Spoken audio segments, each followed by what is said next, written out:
So I just want to introduce our fabulous chef that we had this week at the ISSST conference, Randy Werner's. When this conference goes to a hotel and we ask for vegetarian food, we're normally offered a plate of noodles with steamed vegetables.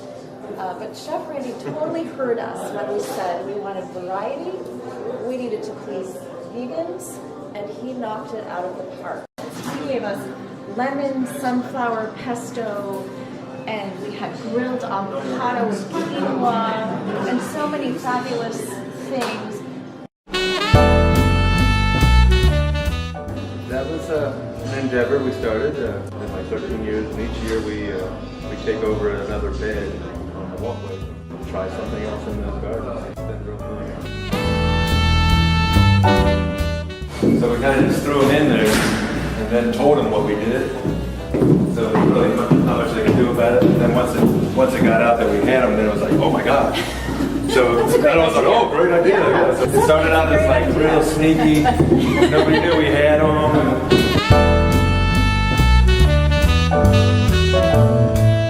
What we have up here is what's called a 5-stripe Italian.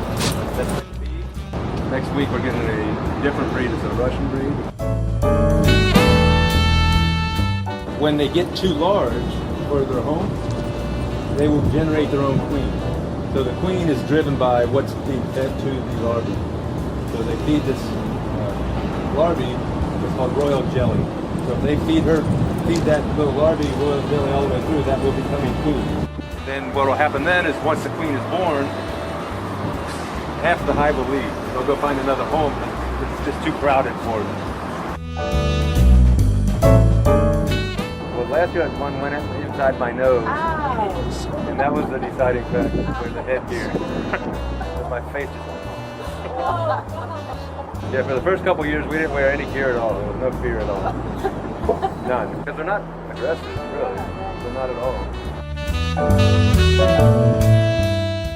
What we did last year is we probably had 5 or 6 swarms. I was ignorant to the management of the hive. Like I said, once everybody found out we had them, it became a real focus. Oh my God. And every time we do a wedding site or a sales visit, we're giving them little jars of honey, you know, the whole, right?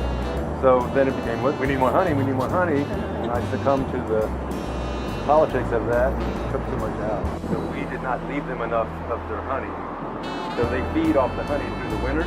As I'm seeing early spring, I'm able to look through the window and I'm seeing bee activity, so I'm thinking everything's fine, no worry for me to get up there. But what was happening is bees had starved to death, and the other bees in the area will rob the hive.